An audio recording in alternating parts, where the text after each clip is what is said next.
प्रेमियों, आप सबको एक सच्ची घटना के साथ आप सबको एक सच्ची घटना सुनाते हैं। दिवाली से एक हफ्ता पहले एक हमारी बेटी की फ्रेंड थी।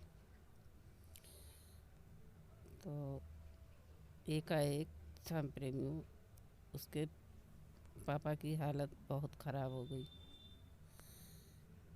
जब हालत ख़राब हो गई तो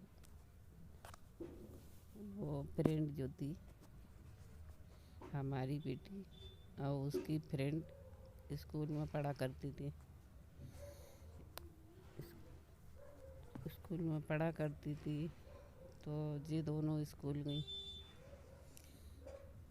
तो वो जो स्कूल में थी रोने लगी। जब रोने लगी तो हमारी बेटी ने पूछा कि तुमको क्या हो गया, क्यों रो रही हो तुम। तो सब प्रेमियों वो कहने लगी कि हमारे पिताजी की हालत बहुत ख़राब है और कई जगह डॉक्टर को दिखा लिया। डॉक्टरों ने जवाब दे दिया कि दवाई तो हो रही है लेकिन कोई असर नहीं हो रहा है। हमारी बेटी घर आई। आने के बाद वो भी सुस्त थी। तो मैंने उससे पूछा क्या हुआ। तो वो बताने लगी कि मम्मी, मेरी फ्रेंड के पिताजी की हालत बहुत ख़राब है। मैंने उससे पूछा कि तुम्हारे फ्रेंड के पिताजी को क्या हुआ। तो वो कहने लगी कि दारू वगैरह पीते थे तो वो गिर गए। मैंने बोला ठीक है। तो गिरने के बाद उनके मुंह के अंदर जख्म हो गया। तो जख्म हो गया फ्रेंड, उसमें कीड़े भी पड़ गए। जब उसने बताया कीड़े पड़ गए तो मैं भी परेशान हो गई। मैंने कहा ऐसा एकदम कैसे हो गया। तो बोली नहीं तो वो खाना खा पाते हैं और जो भी दाल का पानी या दूध पीने वाली चीज़ ले पाते हैं, जैसे उनके मुंह में डाल दी जाती। मगर उसका पूरा घर बहुत परेशान था और बच्चे भी छोटे छोटे थे। 3 लड़कियां थीं, एक बेटा था। तो बेटा था छोटा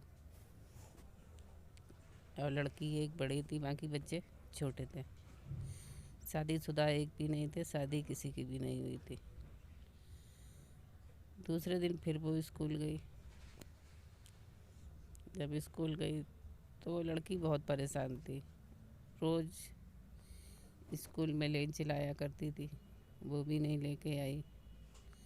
तो मेरी बेटी ले जाती, उसको ज़बरदस्ती खिला देती। तो परेशान फ्रेंड थी लेकिन उससे ज़्यादा परेशान मेरी बेटी थी।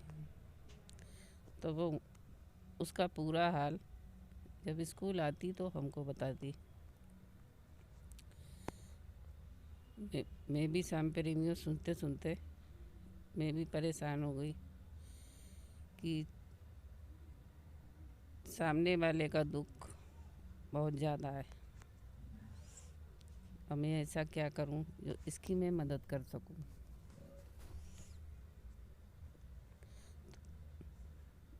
मेरी बेटी भी परेशान थी। तो मैंने उससे कहा, मैंने कि वो बाबा शाम के मंदिर जाती है वो। तो कहीं जाती तो है लेकिन कभी कदार जाती है। मैंने कहा ठीक है, कभी कदार जाती है तो कभी कदार ही सही। उसको एक बात कहना। बोली क्या। मैंने कहा उससे कहना बाबा शाम के मंदिर जाए और बाबा शाम के मंदिर जाके जो भी अपनी समस्या है, सारी समस्या बाबा शाम को बताए और जब ना आराम मिले तो मुझको बताए। वो मेरी बेटी बोली ठीक है। तीसरे दिन फिर जे स्कूल गई, उसके सारे हाल पूछे तो उसके सारे हाल वैसे के वैसे ही थे। कहीं से भी कोई उसको फ़ायदा नहीं मिल रहा था। तो उसने वैसा ही बताया, बोली फ़ायदा नहीं हो रहा है मेरे पापा को। और मेरे पापा सही नहीं होंगे और पता नहीं मेरी दिवाली अब की कैसी मनेगी, मुझे कुछ अच्छा नहीं लग रहा। इतना कह के फ्रेंड शाम प्रेमियों वो रोने लगी। जब रोने लगी, मैंने अपनी बेटी से कहा था, उसने वैसा ही किया। इनकी जब छुट्टी हुई तब ये शाम जी के मंदिर गई, दोनों, मेरी बेटी भी गई साथ में। तो उसने कही कि मेरी मम्मी ने कहा है कि बाबा शाम से कहो, बाबा साहब तुम्हारी सारी समस्या का हल करेंगे। और ऐसा कोई बात ही नहीं है जो शाम जी कोई काम ना कर पाए। उसने कहा ठीक है। उसने शाम जी से मांगा, शाम जी से कहा, जितनी समस्या थी उसने सारी बताई बाबा शाम को। तो सारी बताई, बताने के बाद कि जब ऐसे ही इंसान रोता है तो समस्या में तो बाबा शाम के आगे तो बहुत फूट फूट के रोने लगी। जब वो रोने लगी तो उसने सारी समस्या बाबा को बताई। सुनाते सुनाते शाम प्रेमियों मेरे में आँखों में आंसू भरे आए, इसलिए मैं आप सबको सुना रही हूँ। सारी समस्या उसको बताई। सारी समस्या बताने के बाद वो अपने घर गई। ये रोज़ स्कूल आती जाती तो हमारी बेटी उसको बराबर बताती रहती कि अगर बाबा शाम के मंदिर ना जा पाओ तो तुम घर से ही उनका नाम लेके उनको सारी समस्या, शाम को भी सुबह को भी जितने घंटा टाइम मिले उनको अपनी समस्या बताओ कि एक बार मंदिर चले जाओ, अगर ना जा पाओ तो कोई बात नहीं, वो घर से ही सुन लेते हैं। उन्होंने कहा ठीक है। प्रेमियों, आप सब यकीन नहीं करोगे कि उसके पापा की इतनी हालत ख़राब थी, उसके घर में खाना क्या, चाय भी नहीं बनती थी। सारे बच्चे, क्योंकि उसका गृहस्थी बहुत कच्ची थी।